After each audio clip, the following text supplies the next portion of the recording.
Jerome Buller comes up with a try-saving play. What did you make of that last play from him?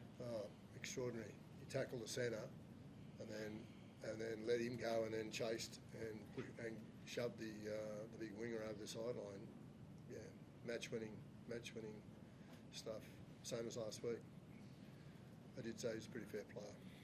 What are you happy? Just that play from Jerome. It was only his third NRL game. Pretty special. Yeah, he's disappointed we're not playing. Oh, sorry, mate. Oh, mate. Take it. Way you go. Go.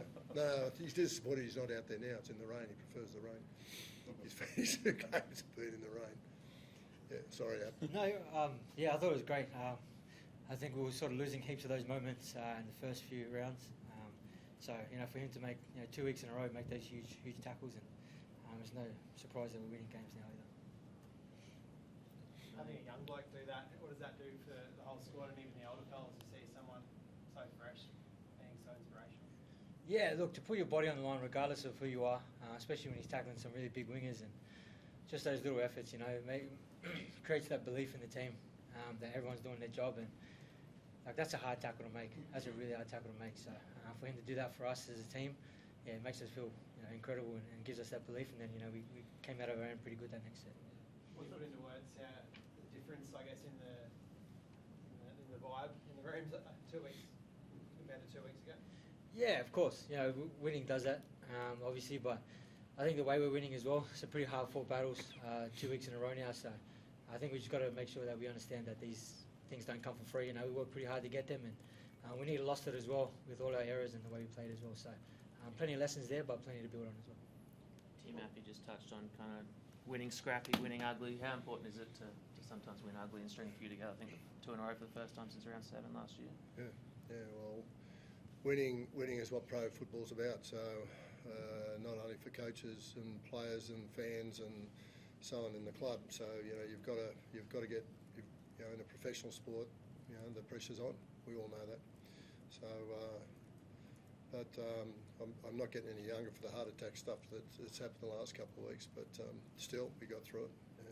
You've been around a long time. You're the other side of that. Are you feeling a bit for hook at the moment? Well, I don't know what the situation is there. I understand. From within his club, I'm not sure what's going on there. But as I say, it's always the pressure, and the coach becomes the focus somewhat. Before the game, John Bateman got ruled out with the hammy in the warm-up, I think. What was your sort of reaction to that? Next man up mentality, isn't it? Yeah. And AJ went into the second row off the bench, and out we went. That's all you can do. But it probably took a bit of sting out of us. John's been playing well, but I'm half hoping he'll be available next week, if not the week after. You'll enjoy the victory tonight, but how much improvement do you need to make for next Saturday against Souths? Based on what I saw last night, a fair bit. But if we control those silly little things that we did, you got to find touch in penalties and things like that. And occasionally, and a couple of penalties for trying to steal the ball when we're in front. We really didn't need to do that, because that can go any way. We had a couple of efforts just before half time with Appy as well that we could have scored. So we're creating a little bit more than just the handful of points. So I'm happy with that we're getting better and better and better at actually getting the ball across the line, which, as you know, activates your energy as a team when you're scoring. So my attitude to that. So I'm pleased that we are getting some points on the board, and missing just every now and then a couple that we probably could have and should have, or unlucky not to have type efforts in tries. Too easy. All right, thanks guys.